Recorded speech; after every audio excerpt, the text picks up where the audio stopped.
தொல் திருமா என்பவர் நடவு நட்ட தாய்க்கு மகனாக பிறந்தார். ஏரோட்டிய அப்பனுக்கு பிறந்தவர் தொல் திருமாவளவன். அறிவுமதியும் அப்படித்தான், கரிகாலனும் அப்படித்தான், வைரமுத்துவும் அப்படித்தான், யுகபாரதியும் அப்படித்தான். ஒரு குரல் வருகிறது தமிழ்நாட்டில், இப்பெல்லாம் எல்லாரும் கவிதை எழுத வந்துட்டாங்க. ஆமாண்டா, வருவோம்டா, வருவோம் வருவோம் வருவோம். அடுத்தவருடைய கருத்துக்களை உள்வாங்கி அதை தன்னுடைய உரையாக என் தலைவர் திருமா எப்பொழுதுமே ஆற்றியதில்லை. எத்தனை உரையை நீங்கள் கேட்டாலும் அத்தனை உரைகளிலும் ஒவ்வொரு சொல்லுக்குள்ளும் 3000 ஆண்டு கால வலிகளுடைய வலிகளை உள்தேக்கிய அறிவு என் தொல் திருமாவளவனுடைய வேட்டைக்கால சமூகத்தினுடைய அந்த முன்னவர்களுடைய ஒலி குறிப்புகளை அவருடைய பாறை ஓவியங்களில் பச்சிலைகளால் வரைந்த அந்த விலங்குகள், பறவைகள், மனிதர்கள் அவர்களுடைய ஓவியங்களிலிருந்து அள்ளிக்கொண்ட ஊறி வருகிற அறிவில் பேசுகிற ஒரே தமிழ்நாட்டின் தலைவன் என் தொல் திருமாவளவன். ஆனால் என் தலைவனை கவிதை எழுதாதே என்று நீ சொல்லுவது ஒரு மிகப்பெரிய வன்முறையாக நான் கருதுகிறேன். ஆனால் என் தலைவன் தொல் திருமாவளவன், தமிழர்களே, நீங்கள் எங்களுக்கு சாணிப்பால் கொடுத்தாலும், நீங்கள் எங்களுக்கு மலத்தை கொடுத்தாலும், நீங்கள் எங்களுக்கு மூத்திரத்தை ஊற்றி கொடுத்தாலும் அதையெல்லாம் ஒரு வன்மமாக எண்ணாமல் கால மாற்றத்தில் நீங்கள் திருந்த வேண்டும், உங்களோடு நாங்கள் இணைய வேண்டும் என்ற ஒரு தமிழர்களை இணைப்பதற்கான தலைவன் தான் தொல் திருமாவளவனை தவிர, இவருடைய ஒன்று மட்டும் சொல்லுகிறேன், பறையன் என்பது எனக்கு மரியாதை சொல்லடா, என் தமிழுக்கு மரியாதை சொல். பறையன் என்பது என் உச்ச சொல். முதல்ல நீங்களும் திருமாவங்களும் ஒன்று சேர்ந்து நீங்க ஒரு அறிவிப்பு சொன்னீங்கன்னா மற்ற இனக்குழுக்களையும் அதில் சேர்க்கறதுக்கு நாங்கள் முயற்சி பண்ணலாம் என்று சொன்னோம். அன்னைக்கு தைலாபுரத்தில் மருத்துவர் ஐயா எங்களிடம் சொன்னது, கட்டாயம் இந்த முயற்சியை செய்யுங்கள், நாம் தமிழர்கள் ஒன்றிணைய வேண்டும். அந்த முயற்சியில், அந்த அமைப்பில் தலைவராக தம்பி தொல் திருமாவளவன் அவர்கள் தான் இருக்க வேண்டும் என்று சொன்னது மருத்துவர் ஐயா. மருத்துவர்கள் கைவிடக்கூடிய சூழல், அதற்குள்ளாகவும் எம் ஈழ தமிழர்களுக்காக, உலக தமிழர்களுக்காக ஒரு தலைவன் உண்ணாவிரதம் இருந்து அந்த நிகழ்வை, அவன் பட்டினி கிடந்த அந்த நாட்களை என் கண்களால் துடித்து அழுத பிள்ளைதான் அவரை எழுச்சி தமிழர் என்று சொல்ல என் விரல்களும் உதடுகளும் சம்மதித்தன. சும்மா இல்லை, அவருடைய வரலாறு ஒவ்வொன்றும் அந்த வலி சுமந்த வரலாறுகள்.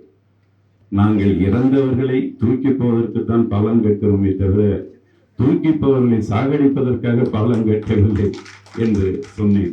இந்த தலைவனை பற்றி சொல்ல வேண்டும். யாராவது மகிழ்வுங்களை போகிற போதே சட்டம் மாத்திக்கிட்டு போற தலைவரை பார்த்திருக்கீங்களா? இப்படி ஒரு எளிய தலைவன் நமக்கு கிடைத்திருக்கிறானே. ஒரு தயிர் சாதத்தை சாப்பிட்டுக்கிட்டு உங்களுக்காக இன்னைக்கு பாருங்க, அந்த கண்ணுல அதை காட்டுகிற போதே எனக்கு கண்ணீர் வருகிறது. அப்படியே 6 முறை அந்த கட்டி ஏன்னா தூக்கம் இல்லையா, தூக்கம் இல்லை, செயற்கை மூச்சை வைத்துக் கொண்டு ஒரு 6 நாள் 7 நாள் அந்த மருத்துவமனை வாழ்க்கையை முடித்துக் கொண்டு உங்களுக்காக உழைக்கிற ஒரே தலைவன் தொல் திருமாவளவன். அறுசுவை உணவை கேட்டானா, தன் வாழ்க்கை அந்த அப்பா கிட்ட அந்த ராமச்சந்திரால போய் இன்னும் கொஞ்ச நாள் என் அப்பன் வாழ மாட்டானா என்று அவர் அந்த அப்பாட்ட போய் நின்ன அந்த நேரங்களை எல்லாம் நானும் சில நொடிகளில் துடித்து ஒரு அப்பாவை நேசிக்கிற ஒரு பிள்ளையாக அவரை பார்த்தேன். அம்மாவோடு அமர்ந்து கொண்டு அந்த அம்மா அந்த படிக்காத அம்மா தான், ஆனாலும் அது இவருக்கு பாடம் நடத்துகிற அந்த அம்மாவை இவர் நேசித்த ஒரு பிள்ளையாக நான் பார்த்தேன் ஐயா. உலகத்தில் ஒடுக்கப்பட்ட மக்களுக்காகவே தன் முழு நேரத்தையும் தாயை மறந்து, தந்தையை மறந்து, அக்காவை மறந்து உங்களுக்காகவே உழைக்கிற, உலக தமிழர்களுக்காகவே உழைக்கிற ஒரு தலைவன் உங்களுக்கு யார் கிடைப்பார்? தொல் திருமாவளவன் என்ற இந்த உயர்ந்த தலைவன் தான் ஐயா நமக்கு கிடைத்தான். அவனை பாதுகாக்க வேண்டாமா? இவன் விடுதலை சிறுத்தைகள் என்ற இயக்கத்திற்குள் கட்டுப்பட்ட தமிழன் இல்லை. தலைவர் பிரபாகரனால் ஏற்றுக்கொண்ட உலக தமிழர்களின் தலைவர்களில் ஒருவர். 5 பேர் போனார்கள். மருதண்ணன் போனார், ஜெயபிரகாசம் போனார். அப்படி 5 எழுத்தாளர்கள், ஓவியர்கள், கவிஞர்கள் போனார்கள் தலைவரை பார்க்க. தலைவரும் கூட போனார். அந்த 10 நாட்களுக்குள்ளாக 2 முறை அழைத்து உரையாடி தன்னுடைய செயல் திட்டங்களுக்குள்ளாக இவருடைய கருத்துக்களையும் கேட்ட ஒரே தலைவன் தொல் திருமாவளவன்.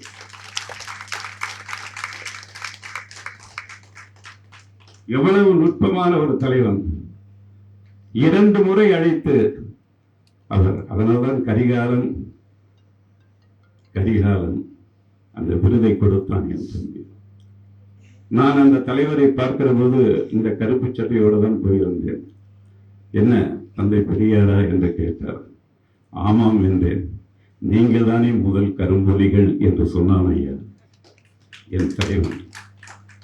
பேசிக்கொண்டிருக்கிற போது சொன்னேன், நீங்கள் வேட்டி சட்டையில் தமிழர் உடை மரபில் தாங்களும் தங்களோடு சேர்ந்த இன்றியமையாத தளபதிகளும் ஆளுக்கு ஒரு பறையை வைத்துக் கொண்டு அடிப்பதைப் போல் எனக்கு ஒரு படம் கொடுத்தால் என் தமிழ்நாட்டில் இந்த இனக்குழுவுடைய முரண்பாடுகளை ஒழிக்கலாம் என்று சொன்ன பொழுது அந்த தலைவன் சொன்னான், இங்கே ஒரு 1000 பறைகளை அனுப்புங்கள் என்று சொன்னான்.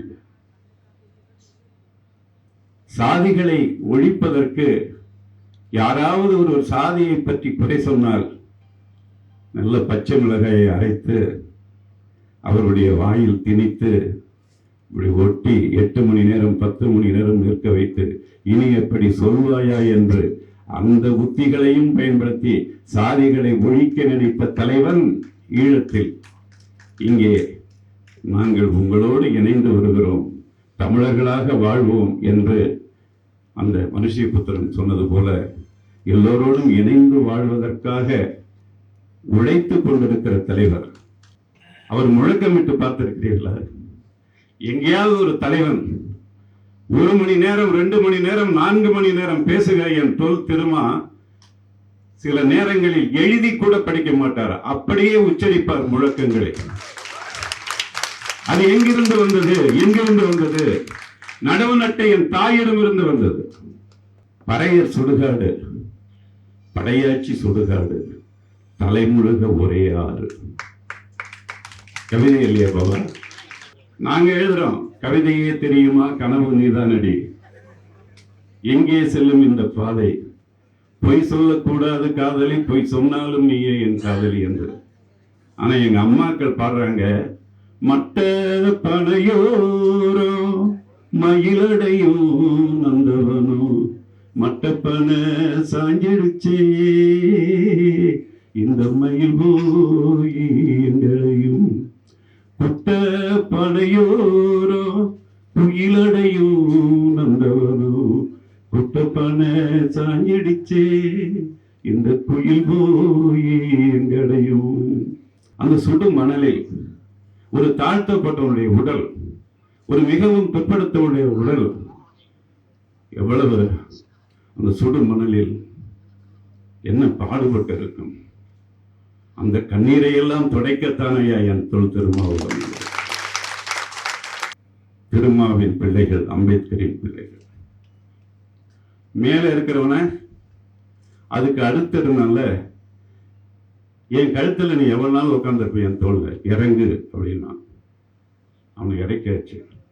அதுக்கு அடுத்து நீ என் தோல்ல எத்தனை நாள் இருப்ப, இறக்காச்சு. அதுக்கடுத்து 3வது இருக்கிறவன் என்ன செய்யணும்?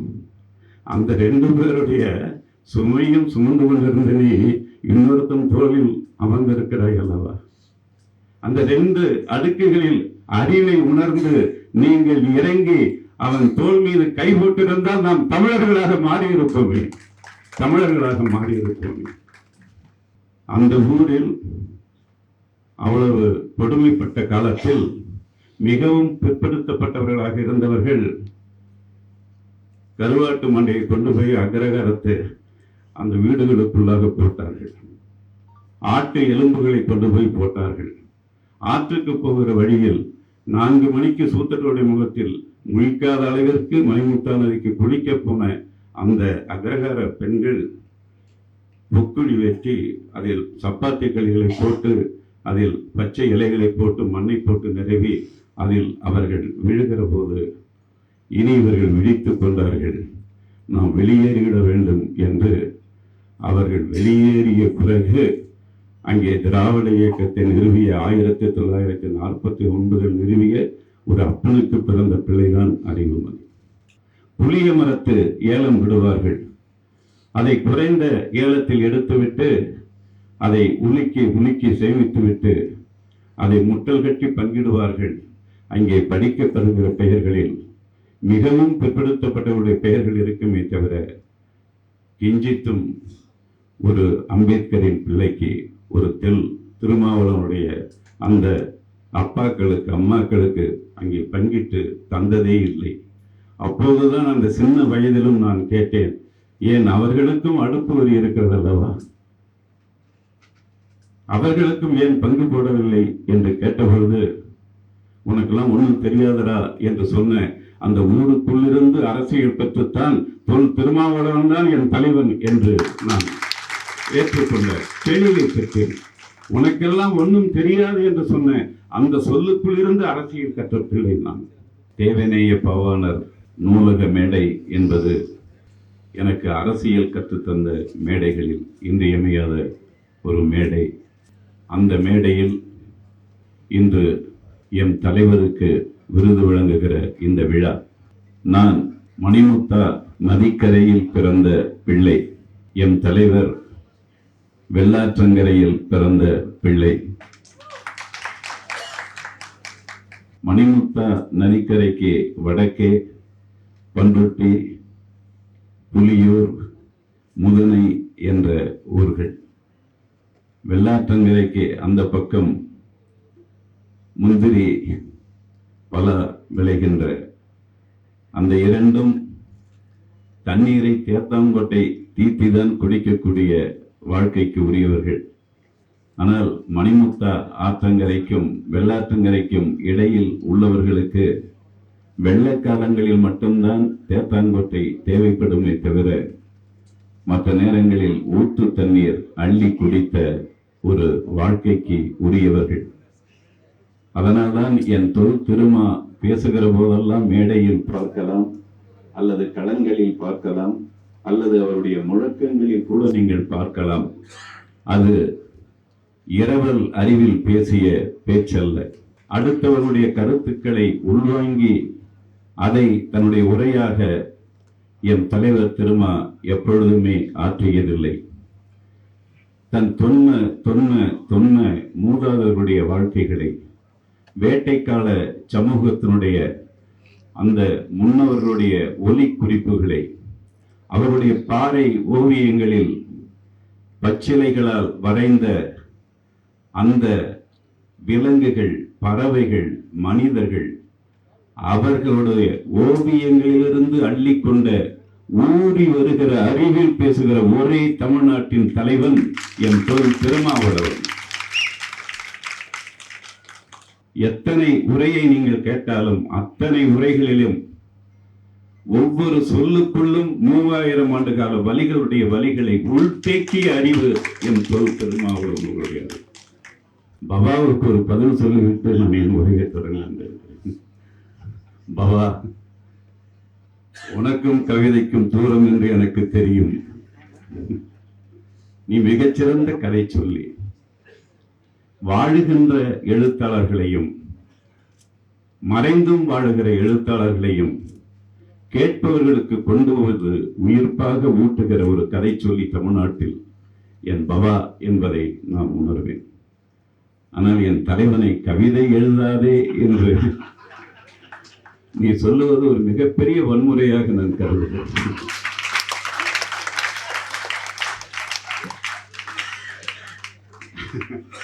அது அறிவுமதியை பாடல் எழுதாதே என்றும் மருகண்ணனை ஓவியம் வரையாதே என்றும் சொல்வதைப் போல. ஏனென்றால் கவிதை என்பது ஏதோ உயரத்தில் இருக்கிற ஒரு விஷயம், அந்த அடுக்கை நீ எட்டி தொடாதே என்று சொல்லுவது நிலாவை தொடாதே என்று சொன்ன அந்த ஒரு வன்முறையாக நான் பார்க்கிறேன். இல்லை, நான் சொல்றேன் உங்கள் அறிவு பேச்சு முடிந்து விட்டது. இப்போது நான் சொல்லுகிற காரணம் கேட்பவர்களுக்கும் உங்களுக்கும் ஏற்புடையதாக இருந்தால் ஏற்றுக்கொள்ளுங்கள். ஏனென்றால் தொல் திருமா என்பவர் நடவு நட்ட தாய்க்கு மகனாக பிறந்தார். ஏரோட்டிய அப்பனுக்கு பிறந்தவர் தொல் திருமாவளவன். அறிவுமதியும் அப்படித்தான், கரிகாலனும் அப்படித்தான், வைரமுத்துவும் அப்படித்தான், யுகபாரதியும் அப்படித்தான். எங்களை எல்லாம் கவிதை எழுத வேண்டாம் என்று சொல்லாதீர்கள். அது அவரை சொன்னாலும் என்னை சொன்னாலும் மனுஷபுதனை சொன்னாலும் ஒரே சொல்றார். ஏனென்றால் இப்பொழுதெல்லாம் ஒரு குரல் கேட்கிறேன், சுகிருதராணிக்கு முதல்தான் சொல்கிறேன். என்னன்னா, ஒரு குரல் வருகிறது தமிழ்நாட்டில், இப்பெல்லாம் எல்லாரும் கவிதை எழுத வந்துட்டாங்க. ஆமாண்டா, வருவோம்டா, வருவோம் வருவோம் வருவோம். எங்களெல்லாம் நீங்க எங்கேயாவது காலச்சோடுல அறிவுமதி ஒரு கவிஞன் கட்டம் போட்டு பட்டியல் போட்டு பார்த்திருக்கிறீங்களா? பார்த்திருக்கிறீங்களா பாபா? பழனி பாரதியை பார்த்திருக்கிறீங்களா? பார்த்திருக்கிறீங்களா? நாங்கெல்லாம் தீண்டத்தகாதவர்கள் காலச்சுவட்டுக்கு. அந்த காலச்சுவட்டின் குரல் உங்கள் உதடுகள் இருந்து வரக்கூடாது என்று நான் பணியன்போடு கேட்டுக்கொள்வேன். நாங்கெல்லாம் கவிதை எழுதலைன்னா அப்புறம் எவன்டா கவிதை எழுதுறது? எவன் எழுதுறது? அவர் முழக்கமிட்டு பார்த்திருக்கிறீர்களா? எங்கேயாவது ஒரு தலைவன் 1 மணி நேரம் 2 மணி நேரம் 4 மணி நேரம் பேசுகிற என் தொல் திருமா சில நேரங்களில் எழுதி கூட படிக்க மாட்டார், அப்படியே உச்சரிப்பார் முழக்கங்களை. அது எங்கிருந்து வந்தது? எங்கிருந்து வந்தது? நடவு நட்ட என் தாயிடம் இருந்து வந்தது. ராஜபாளையத்தில் எஸ் ராஜதுரை அண்ணன், ரவிக்குமார், நாங்கள் எல்லாம் ஒரு சாதிய கலவரத்தை கள ஆய்வு செய்ய போனோம். அப்பொழுது நான் பதிவு கருவி வச்சிருந்தேன், என்ன நடந்தது கேட்கணும். அப்போது அம்மா, அது ஒரே நடையாதான்னு சொல்லணும், அது படிக்காத அம்மா தானே. நீங்க சொல்ற அந்த கவிதைங்கிறது எங்க 8வது உயரத்துல இருக்குன்னு சொல்றீங்க இல்லையா? இல்ல, சொல்றது கேளுங்க. ஆனா அந்த அம்மா படிக்காத அம்மா, கை நாட்டு அம்மா. அது என்ன சொல்லிச்சு தெரியுமா? என் மாறுல விழுந்த கண்ணீர் அந்த கலெக்டர் வீட்டு மனையில விழாதா?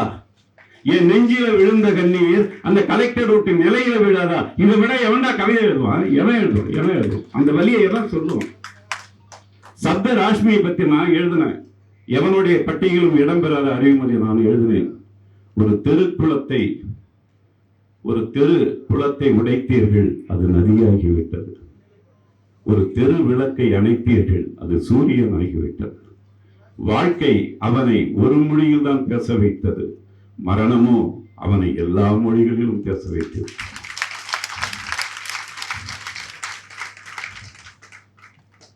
பறையர் சுடுகாடு, படையாட்சி சுடுகாடு, தலைமுழுக ஒரே ஆறு. கவிதை இல்லையா பாபா?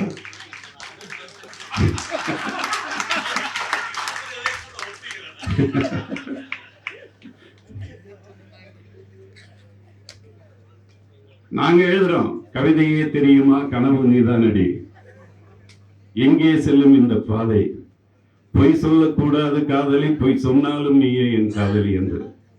ஆனா எங்க அம்மாக்கள் பாடுறாங்க, மட்ட பனையோரோ மயிலடையும் நந்தவனோ, மட்டப்பன சாஞ்சிடுச்சே இந்த மயில் போய் எங்களையும், குட்ட பனையோரோ குயிலடையும் நந்தவனோ, குட்டப்பன சாஞ்சிடுச்சே இந்த குயில் போய் எங்களையும். கவிதை இல்லையா அது? எனவே உழைக்கும் மக்கள் எல்லோருக்குள்ளும் கவிதை இருக்கிறது, கவிஞர்கள் இருக்கிறார்கள். அவர்களை எழுதாதே என்று நீங்கள் சொல்லாதீர்கள். அவரை எழுத தூண்டியவர்களில் நானும் ஒருவன். அந்த புத்தகத்தை வடிவமைத்ததும் நான் அதற்கு அணிந்துரை எழுதியதும் நான். அது ஆங்கிலத்தில் மொழிபெயர்த்து அதற்குள்ளும் என்னுடைய அணிந்துரை இருக்கிறது. இந்த வழியிலிருந்துதான் உங்களுக்கு இந்த எண்ணத்தை சொல்லுகிறேன். ஏனென்றால் கவிதை என்பது பல அடுக்குகள் இருக்கின்றன. பல அடுக்குகளில் நாங்கள் எழுதுவதும் ஒரு அடுக்கு. அது எங்களுக்கு விருப்பமானவர்கள் படித்துக் கொள்ளட்டும், நீங்கள் படிக்காமல் விட்டு விடுங்கள். ஆனால் கவிதை என்பது வரலாற்றை பதிவு செய்வது. இங்கே அதை பற்றி 1 மணி நேரம் ஒரு கவிஞர் சுகதராணி எந்த குறிப்புமே இல்லாமல் ஒவ்வொரு கவிதையும் ஒப்பித்த போது நான் வியந்து போனேன். ஒரு அடுக்கில் அது இருந்து ஒரு தலைவன் இப்படி சிந்தித்தான் என்று அது பதிவில் இருக்கட்டும். அதை படிப்பவன் அதற்குள்ளிருந்து ஒரு பாடம் கற்றுக்கொள்ளட்டும். சரி,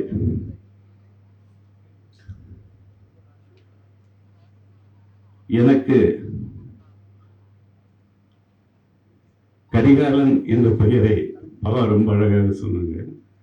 ஆனா நான் இன்னொரு முறையில சொல்றேன், என் தலைவன் பிரபாகரனுக்கும் கரிகாலன் என்ற பெயர் உண்டு.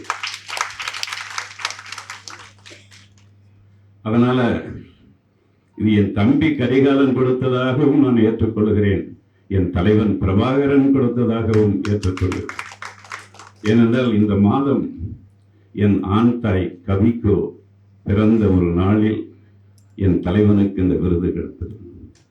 தமிழ்நாட்டில் வாழ்ந்த கவித்துவமிக்க ஒரு கவிஞர்களில் ஆண் தாயாக நான் ஏற்றுக்கொள்கிற கவிக்கோ அவர்களும் அண்ணன் இன்குலாப் அவர்களும் மனம் வழிய ஏற்றுக்கொண்ட தலைவர் என் தொல் திருமான். அதில் கவிக்கோ பிறந்த இந்த நாளில் என் தலைவருக்கு என் கையால் நான் கொடுக்கிறேன் என்பது அது தலைவர் பிரபாகரன் கொடுப்பதாக, கவிக்கோ அப்துல் ரஹ்மான் இன்குலாப் கொடுப்பதாக நான் நெகிழ்ந்த உணர்வோடு இங்கே நிற்கிறேன்.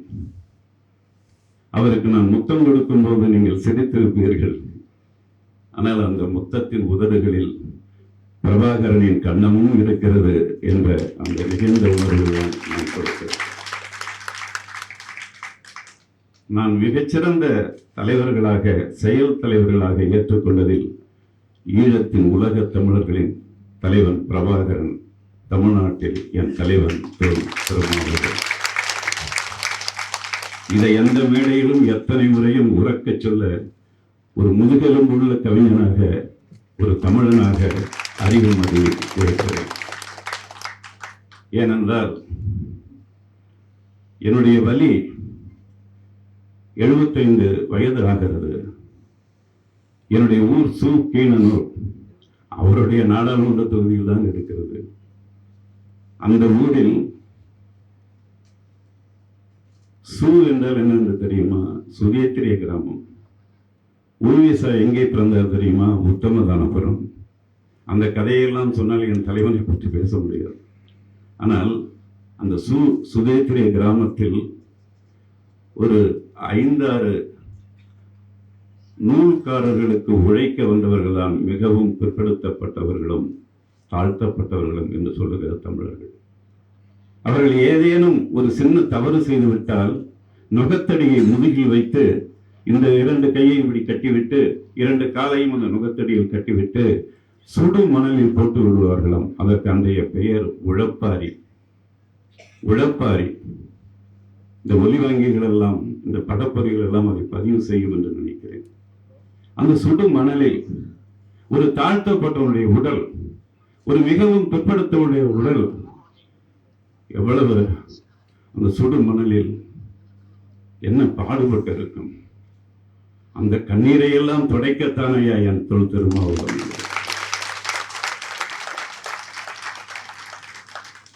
கிண்ணி போடுவாங்களாம். கிண்ணி போடுறதுன்னா எப்படி தெரியுமா?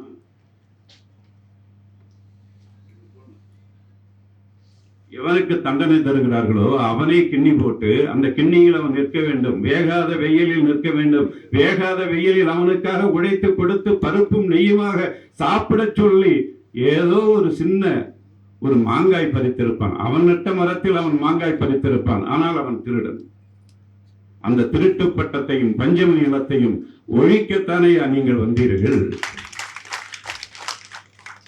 70, 80 ஆண்டு 100 ஆண்டுகளுக்கு முன் நடந்ததையெல்லாம் தமிழன் மறந்து விட்டான். மேலடுக்கு தலை, அதுக்கடுத்து இன்னொருத்தவன், அதுக்கு அடுத்து இன்னொருத்தவன், அதுக்கு அடுத்து தான் யாரு? திருமாவின் பிள்ளைகள், அம்பேத்கரின் பிள்ளைகள். மேல இருக்கிறவன அதுக்கு அடுத்து இருந்தால, என் கழுத்துல நீ எவ்வளவு நாள் உட்காந்துருப்ப, என் தோல்ல இறங்கு அப்படின்னா அவனை இறக்கியாச்சு. அதுக்கு அடுத்து நீ என் தோல்ல எத்தனை நாள் இருப்ப, இறக்கியாச்சு. அதுக்கடுத்து மூணாவது இருக்கிறவன் என்ன செய்யணும்? அந்த 2 பேருடைய சுமையும் சுமந்து கொண்டிருந்த நீ இன்னொருத்தன் தோளில் அமர்ந்திருக்கிறாய் அல்லவா? அந்த 2 அடுக்குகளில் அறிவை உணர்ந்து நீங்கள் இறங்கி அவன் தோல் மீது கை போட்டிருந்தால் நாம் தமிழர்களாக மாறியிருப்போமே, தமிழர்களாக மாறியிருப்போமே. எங்க ஊர்ல அது நடந்தது. அதற்காகத்தான் நான் சொல்றேன். நான் இது எந்த பயமும் எந்த இதுக்கும் எந்த அரசியலுக்கும் இல்லை. நான் உயிர்களுக்கான தமிழை படித்தவன், தமிழர்களுக்கான தமிழை நான் படிக்கவில்லை. நாங்கள் யார் என கேட்டால் தமிழர்கள், நாம் யார் என கேட்டால் உலகர்கள். இந்த அறிவுல தான் அறிவுமதி பேசுறேன். யாவரும் கேளிருந்தால் எல்லா மக்களும் உறவுகள் என்பது அறிவுமதிக்கு ஏற்புடையதல்ல, அது தமிழுக்கும் ஏற்புடையது. எல்லா உயிர்களும் என்னுடைய உறவுகள் என்றால்தான் நான் தமிழனாக தமிழை பேசுவதற்கு தகுதி உள்ளவன். அத்தகைய அந்த ஊரில் அவ்வளவு கொடுமைப்பட்ட காலத்தில் மிகவும் பிற்படுத்தப்பட்டவர்களாக இருந்தவர்கள் கருவாட்டு மண்டையை கொண்டு போய் அக்ரகாரத்தை அந்த வீடுகளுக்குள்ளாக போட்டார்கள். ஆட்டு எலும்புகளை கொண்டு போய் போட்டார்கள். ஆற்றுக்கு போகிற வழியில் 4 மணிக்கு சூத்தட்டோடைய முகத்தில் முழிக்காத அளவிற்கு மணிமுத்தா நதிக்கு குளிக்க போன அந்த அக்ரகார பெண்கள் புக்குழி வெட்டி அதில் சப்பாத்தி களிகளை போட்டு அதில் பச்சை இலைகளை போட்டு மண்ணை போட்டு நிரவி அதில் அவர்கள் விழுகிற போது இனி இவர்கள் விழித்துக் கொண்டார்கள். நாம் வெளியேறிவிட வேண்டும் என்று அவர்கள் வெளியேறிய பிறகு அங்கே திராவிட இயக்கத்தை நிறுவிய 1949 நிறுவிய ஒரு அப்பனுக்கு பிறந்த பிள்ளைதான் அறிவுமதி. என் கைநாட்டு மக்களை கையெழுத்தாக்கிய திராவிட இயக்கம் என்பதை நான் என்றைக்கும் நன்றியோடு சொல்லிக்கொண்டே இருப்பேன். ஆனால் அந்த ஊரிலும் ஏரி சரியா, அது மீன் ஏலம் விடுவாங்க. அந்த ஏலம் எடுக்கிற போது 20 ரூபா 50 ரூபாய்க்கு ஏலம் எடுத்துக்கிட்டு அதையெல்லாம் பிடித்து கூறு கட்டி வைக்கிற போது அது ஊருக்கு மட்டுமான பங்காக இருக்கும். சேரிக்கான பங்கு அங்கே கிடைக்காது. 2-3 பேருக்கு மட்டும் சுமார் கொஞ்சம் போடு என்று சொல்லுகிற காட்சியை பார்த்தவன் அறிவுமதி. புளிய மரத்து ஏலம் விடுவார்கள். அதை குறைந்த ஏலத்தில் எடுத்துவிட்டு அதை உலுக்கி சேமித்துவிட்டு அதை முட்டல் கட்டி பங்கிடுவார்கள். அங்கே படிக்கப்படுகிற பெயர்களில் மிகவும் பிற்படுத்தப்பட்டவருடைய பெயர்கள் இருக்குமே தவிர கிஞ்சித்தும் ஒரு அம்பேத்கரின் பிள்ளைக்கு ஒரு திருமாவளவனுடைய அந்த அப்பாக்களுக்கு அம்மாக்களுக்கு அங்கே பங்கிட்டு தந்ததே இல்லை. அப்போதுதான் அந்த சின்ன வயதிலும் நான் கேட்டேன், ஏன் அவர்களுக்கும் அடுப்பு வரி இருக்கிறது அல்லவா, அவர்களுக்கும் ஏன் பங்கு போடவில்லை என்று கேட்டபொழுது, உனக்கெல்லாம் ஒன்றும் தெரியாதரா என்று சொன்ன அந்த ஊருக்குள்ளிருந்து அரசியல் பெற்றுத்தான் திருமாவளவன் தான் என் தலைவன் என்று நான் ஏற்றுக்கொண்ட கேள்வியை பெற்றேன். உனக்கெல்லாம் ஒன்றும் தெரியாது என்று சொன்ன அந்த சொல்லுக்குள் இருந்து அரசியல் கற்ற பிள்ளை நான். இவர் தலைவர்களிடமிருந்தோ அல்லது அறிவாளிகளிடமிருந்தோ அரசியலை கற்கவில்லை. அவர்கள் மக்களிடமிருந்து அதைத்தான் அமைப்பாய் திரள்வோம் என்பதில் தலைவர் பதிவெடுக்கிறார். சில நாடுகளில் சில இடங்களில் இனி உங்களோடு உங்கள் இனத்தோடு உங்கள் கொடுமைக்கு தாங்கிக் கொண்டு எங்களால் வாழ முடியாது, உங்களை விட்டு நான் பிரிந்து செல்கிறோம், எங்களுக்கு விடுதலைக்காக போராட வேண்டும் என்று போராடுகிற அறக்காரணங்கள் இருக்கின்றன.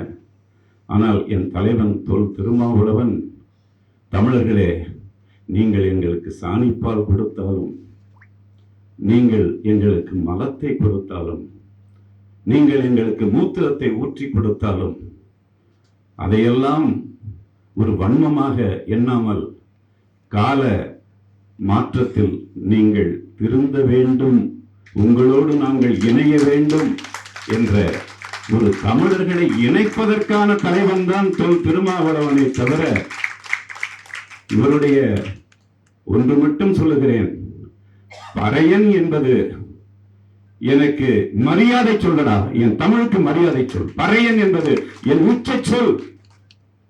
அதை தாழ்ந்த சொல்லாக எவன் மாற்றினான்? இன்னைக்கு வடநாட்டுக்காரன் என்ன செய்யறான் தெரியுமா? இங்க யாரையுமே குறி வைக்கல. ஒண்ணு திராவிட இயக்கத்தை உடைச்சி அதை காலி பண்ணணும், ஒண்ணு தொல் திருமாவளவன் என்கிற இந்த மக்கள் சக்தியை சிதைக்க வேண்டும் என்பதுதான் வடநாட்டுக்காரன் இன்றைக்கு கோடி கோடியாக கொண்டு வந்து கொட்டி கொடுத்து கொண்டிருக்கிறான். சில வாடகை, ஆனால் அவர்களை நாம் எதிரிகளாக பார்க்கக்கூடாது. அவர்களையும் என் தொல் திருமாவளவன் அவர்களால் திருத்த முடியும் என்ற அந்த நம்பிக்கை எனக்கு இருக்கிறது. எல்லாரும் கட்சியை அப்படியே பலகீனமாயிடுமோ, இப்படி ஆயிடுமோ அப்படி ஆயிடுமோ என்று பயந்த காலகட்டத்தில் விடுதலை சிறுத்தைகள் என்ற இயக்கத்தை முழுவதுமாக கலைத்து போட்டு, யாருக்கும் எந்த பதவியும் இல்லை, என்னை நம்பி நீங்கள் உழைப்பதாக இருந்தால் என் மக்களுக்காக வாருங்கள், என் தமிழர்களுக்காக வாருங்கள் என்று ஒரு கட்சியை கலைத்து போட்டு மறுபடியும் அதை உயிர்ப்பித்த தாயடா என் தொல் திருமாவளவன். அவர் எடுக்கிற முடிவு கூட்டத்தில் இருக்கிற யாருக்குமே தெரியாது. ஆனால் அவர் எடுக்கிற முடிவு அது தன் மக்களுக்கான முடிவாக இருக்காது. அது எங்கோ ஒரு கடல் கடந்த நாட்டில் உரிமை மறுக்கப்பட்ட மக்களுக்கான உரிமைக்கான அந்த விதை நெல்லாக அவர் சிந்திப்பார். அவருடைய ஒவ்வொரு சிந்தனையும் அப்படித்தான் நான் பார்க்கிறேன். அவர் இணைவதற்காகத்தான் போராடியதை நான் பார்க்கிறேன். ஒரு முறை ஓவியர் சந்தானம், காசி ஆனந்தன், சோழ நம்பியார், நான் 4 பேரும் தைலாபுரம் ஐயாவிடம் போகிறோம். மருத்துவர் ஐயாவிடம் போயிட்டு பேசுறோம். ஐயா, இந்த தமிழர்கள் எல்லாம் இப்படி இனக்குழுக்களாக பிரிந்து கிடப்பது நம் தமிழர் ஒற்றுமைக்கு மட்டுமல்ல, அடுத்த வளர்கிற தமிழ் தலைமுறைக்கும் அது நல்லதில்லை ஐயா. அதனால் எல்லா தமிழர்களுடைய இனக்குழுக்களையும் ஒன்று சேர்க்க நாங்கள் 4 பேரும் முயற்சி செய்கிறோம். முதலில் உங்களிடம் வந்திருக்கிறோம். அப்ப உங்கள்கிட்ட கேட்கல நாங்கள். சரியா? கேட்ட உடனே முதல்ல நீங்களும் திருமாவங்களும் ஒன்று சேர்ந்து நீங்க ஒரு அறிவிப்பு சொன்னீங்கன்னா மற்ற இனக்குழுக்களையும் அதில் சேர்க்கறதுக்கு நாங்கள் முயற்சி பண்ணலாம் என்று சொன்னோம். அன்னைக்கு தைலாபுரத்தில் மருத்துவர் ஐயா எங்களிடம் சொன்னது, கட்டாயம் இந்த முயற்சியை செய்யுங்கள், நாம் தமிழர்கள் ஒன்றிணைய வேண்டும், அந்த முயற்சியில் அந்த அமைப்பில் தலைவராக தம்பி தொல் திருமாவளவன் அவர்கள் தான் இருக்க வேண்டும் என்று சொன்னது மருத்துவர் ஐயா. அந்த அழைப்பதில் கூட எந்த கடைசியாக நீங்கள் ஒரு பெயரை போட்டால் கூட நான் கட்டாயம் அதில் வருவேன், தம்பிதான் தலைவராக இருக்க வேண்டும் என்று ஐயா மருத்துவர் ராமதாஸ் அவர்களை ஏற்றுக்கொண்ட தலைவர் தான்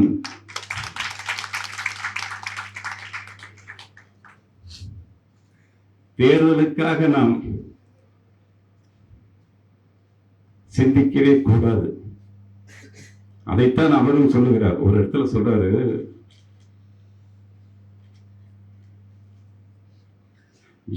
பாராளுமன்ற அமைப்பு என்பது ஜனநாயகத்தால் மக்களுக்கு எந்த நன்மையும் கிடைக்காது என்று சொல்லிவிட்டுதான் பாராளுமன்றத்துக்கே போயிருக்கிறார். ஏனென்றால் பாராளுமன்ற அரசியல் தேவையில்லை என்று சொன்ன விதை நெல் போன்ற அழகழகான தமிழர்களை காவு கொடுத்த நிலமடா இந்த நிலம். தெரியுமா? பாலனை தெரியுமா உங்களுக்கு? சீராளனை தெரியுமா உங்களுக்கு? எதற்காக? இதே போல் ஒரு தலைமையை ஏற்றுத்தான் அவர்களும் இறங்கினார்கள். தலைவர் திருமாவர்களையும் தீர்த்து கட்ட, அவரோடு போராட கிடைத்த மாவட்ட செயலாளர்களையும் குண்டர் சட்டத்தில் போட்டு இந்த இயக்கத்தை அழிப்பதற்கு முயற்சி செய்த வரலாறுகள் எல்லாம் நீங்கள் மறந்துவிடக் கூடாது. அவற்றிலிருந்து அந்த அரசியலுக்குள் மக்களை உள்வாங்கி என் மக்களுக்காகவும் என் இனத்திற்காகவும் நான் பாடுபடுவேன்.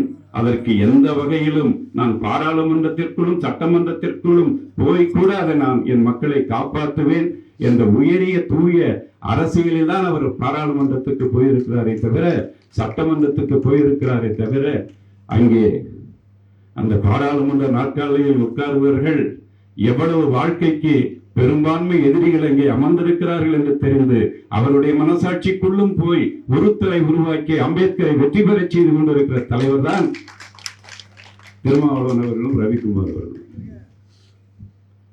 அதுக்கடுத்து ஏறு தழுவுதல் பிரச்சனை வந்ததில்ல. அந்த பிரச்சனை வந்த பொழுது ஒரு உயர் அதிகாரி, அவர் பெயரை சொல்ல விரும்பவில்லை, அவர் சொன்னார், இந்த ஏறு தழுவுதலை இந்த மதுரையில் ஒரு தமிழின் வீர விளையாட்டாக நடத்தி காட்ட வேண்டும் என்று சொன்னார். அதை மகிழ்ச்சியாக ஏற்றுக்கொண்ட பொழுது அவர் சொன்னார், இதற்கு தலைவர் திருமா அவர்களிடம் நீங்கள் ஒரு கடிதம் வாங்கி கொண்டு வந்தால் அது இன்னும் எழுச்சியாக இருக்கும் என்று சொன்னார். அப்பொழுது வன்னி அவர்களிடம் கேட்ட பொழுது தலைவர் எங்கே இருக்கிறார் என்று கேட்ட பொழுது விமான நிலையத்திற்கு போய்கொண்டிருக்கிறார் என்று சொன்னார்கள். அப்போது விமான நிலையத்திற்கு நாங்கள் ஓடோடி போய் அவரிடம் சொன்னோம். சொன்ன உடனேயே அந்த ஒரு தாளை எடுத்து அந்த என் திருமா என்கிற தலைவன் எழுதி, அந்த எழுத்து என்ன அழகா இருக்குன்னு தெரியுமா? அவ்வளவு அழகாக இந்த ஏறு தழுவுதலை நடத்த விடாமல் இந்த அரசுகள் தடுத்தால் நான் களத்தில் இறங்கி போராடுவேன், விடுதலை சிறுத்தைகள் இறங்கி போராடும் என்று சொன்ன என் கையில் எழுதி கொடுத்த மடல். அந்த ஆண்டு அது நடந்தது. ஒரு தமிழன் 6 நாள் எந்தவித காவல்துறையும் தேவைப்படாமல் ஒரு கடற்கரையில் கை பேசியினுடைய வெளிச்சத்தில் போராட்டத்தை நிகழ்த்தி காட்டினான் என்றால் அதற்குள்ளாக என் தலைவன் திருமாவளவன் இருக்கிறார்கள். 6 நாள் மறைமலை நகரில் ஒரு துளி தண்ணீர் கூட பிடிக்காமல் உண்ணாவிரதம். நான் அதை வைத்து எழுதிய சில கவிதைகள் இன்னும் என்னிடம் மிச்சம் இருக்கின்றன. மருத்துவர்கள் கைவிடக்கூடிய சூழல், அதற்குள்ளாகவும் எம் ஈழத் தமிழர்களுக்காக, உலக தமிழர்களுக்காக ஒரு தலைவன் உண்ணாவிரதம் இருந்து அந்த நிகழ்வை, அவன் பட்டினி கிடந்த அந்த நாட்களை என் கண்களால் துடித்து அழுத பிள்ளைதான் அவரை எழுச்சி தமிழர் என்று சொல்ல என் விரல்களும் உதடுகளும் சம்மதித்தன. சும்மா இல்லை, அவருடைய வரலாறு ஒவ்வொன்றும் அந்த வலி சுமந்த வரலாறுகள்.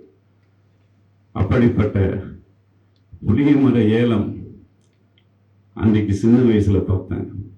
இன்னைக்கு இறையன் பை அவரிடம் ஒரே ஒரு கைபேசியில் கேட்டேன், ஐயா என்னுடைய கீழனூரில் ஒரு பாலம் வேண்டும் என்று கேட்டேன். எதற்காக என்றால், தாழ்த்தப்பட்ட மக்கள் இறந்த உடல்களை எடுத்து செல்ல இடுப்பளவு தண்ணியிலும் கழுத்தளவு தண்ணியிலும் வாய்க்காலை தாண்டி போக வேண்டியிருக்கிறது. அதற்காக எனக்கு ஒரு பாலம் எங்கள் ஊருக்கு தேவைப்படுகிறது. கெஞ்சி கேட்டுக் கொள்கிறேன் ஐயா, எங்கள் ஊர் மக்களின் சார்பாக என்று கேட்டேன். உடனே இறையன் பையா எனக்கு தொலைபேசி செய்தார்.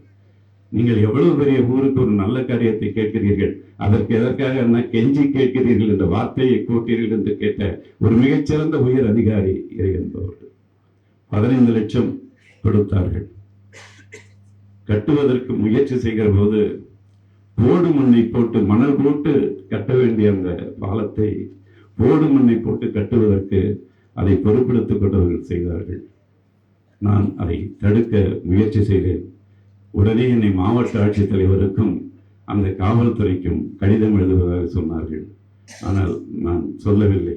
விடுதலை சிறுத்தைகளுக்கு தொலைபேசி செய்தேன். அங்கே வந்தார்கள். என் நாடாளுமன்ற உறுப்பினர் திருமா, என் தலைவன், அண்ணன் என்ன கேட்கிறாங்களோ அவர் நியாயத்துக்கு தான் கேட்கிறார், செஞ்சு கொடுங்க என்று சொன்னார்கள். அதன் பிறகு நான் அவரிடம் சொன்னேன், நாங்கள் இறந்தவர்களை தூக்கி போவதற்குத்தான் பாலம் கேட்கிறோமே தவிர தூக்கி போவர்களை சாகடிப்பதற்காக பாலம் கேட்கவில்லை என்று சொன்னேன். எனவே திட்டங்கள் சிறப்பாக இருக்கின்றன, செயல்படுத்தவர்களுடைய அதற்குள்ளாக விடுதலை சிறுத்தைகள் தான் விழிப்பாக இருந்து பல நல்ல காரியங்களை செய்கிறார்கள் என்ற அது என் அனுபவத்தின் வழியாகவும் நான் உணர்ந்து அந்த மகிழ்ந்த அந்த இந்த இடத்தில் நான் அவரோடு மதுரையில் நம்ம எல்லாம் ஒரு மகிழ்வுந்தில்தான் போகிறோம். ஒரு ஐயாவுக்கு நினைவேந்தல்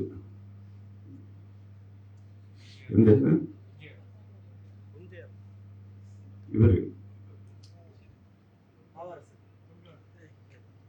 போகிற பொழுது இந்த தலைவனை பற்றி சொல்ல வேண்டும். யாராவது மகிழ்வுங்களை போகிற போதே சட்டம் மாத்திக்கிட்டு போற தலைவரை பார்த்திருக்கீங்களா?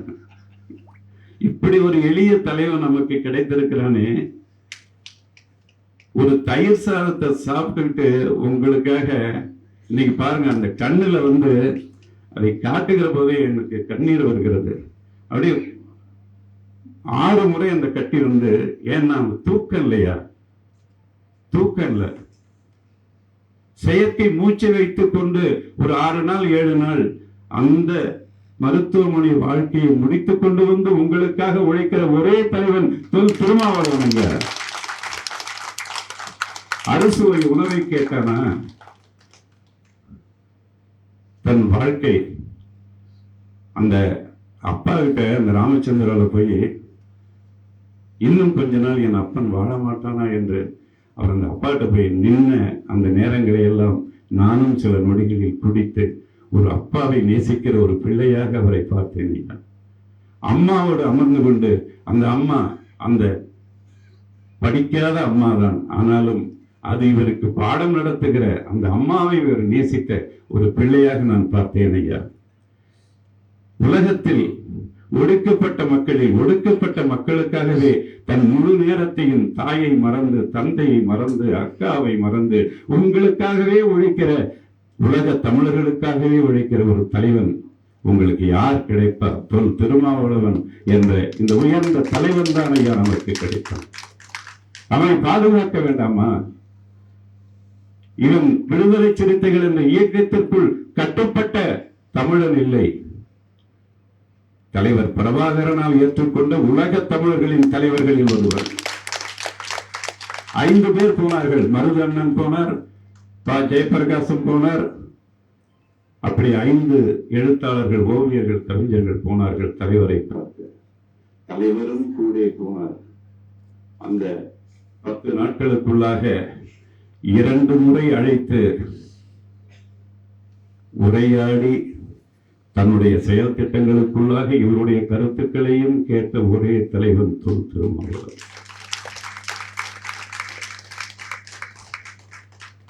எவ்வளவு நுட்பமான ஒரு தலைவன்! 2 முறை அழைத்து அவர், அதனால்தான் கரிகாலன் அந்த விருதை கொடுத்தான் என்று. நான் அந்த தலைவரை பார்க்கிற போது இந்த கருப்பு சட்டையோடு தான் போயிருந்தேன். என்ன தந்தை பெரியாரா என்று கேட்டார். ஆமாம் என்றேன். நீங்கள் தானே முதல் கரும்புலிகள் என்று சொன்னான் ஐயா என் தலைவன். பேசிக்கொண்டிருக்கிற போது சொன்னேன், நீங்கள் வேட்டி சட்டையில் தமிழர் உடை மரபில் தாங்களும் தங்களோடு சேர்ந்த இன்றியமையாத தளபதிகளும் ஆளுக்கு ஒரு படையை வைத்துக் கொண்டு அடிப்பதை போல் எனக்கு ஒரு படம் கொடுத்தால் என் தமிழ்நாட்டில் இந்த இனக்குழுவுடைய முரண்பாடுகளை ஒழிக்கலாம் என்று சொன்ன பொழுது அந்த தலைவன் சொன்னான், இங்கே ஒரு 1000 படைகளை அனுப்புங்கள் என்று சொன்னான். சாதிகளை ஒழிப்பதற்கு யாராவது ஒரு சாதியை பற்றி குறை சொன்னால் நல்ல பச்சை மிளகாயை அரைத்து அவருடைய வாயில் திணித்து இப்படி ஒட்டி 8 மணி நேரம் 10 மணி நேரம் நிற்க வைத்து இனி எப்படி சொல்வாயா என்று அந்த உத்திகளையும் பயன்படுத்தி சாதிகளை ஒழிக்க நினைத்த தலைவன் ஈழத்தில். இங்கே நாங்கள் உங்களோடு இணைந்து வருகிறோம், தமிழர்களாக வாழ்வோம் என்று அந்த மனுஷியபுத்திரன் சொன்னது போல எல்லோரோடும் இணைந்து வாழ்வதற்காக உழைத்துக் கொண்டிருக்கிற தலைவர். எனவே என் அன்பான தம்பிகளே, தமிழ் தேசியம் பேசுகிற தம்பிகளே, உங்களிடம் வெளிப்படையாக பேசுகிறேன். தமிழ் தேசியம் என்பது பறையன் தமிழனே என்று அனைத்து தமிழனும் ஏற்றுக்கொண்ட பிறகுதானா தமிழ் தேசியம் என்பது ஒரு எல்லைக்கு வரும்.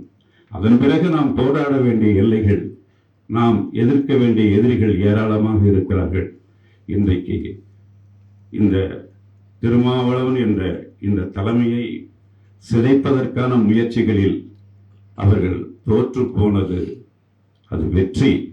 ஆனால் அதை தேர்தலுக்குள்ளும் நாம் உணர வேண்டுமானால், என் அன்பான தமிழர்களே, இனி தொல் திருமாவளவன் என்ற தமிழ் அடையாளத்தை எந்த ஒரு தம்பியும் எந்த ஒரு தங்கையும் சிதைக்க நினைக்காதீர்கள்.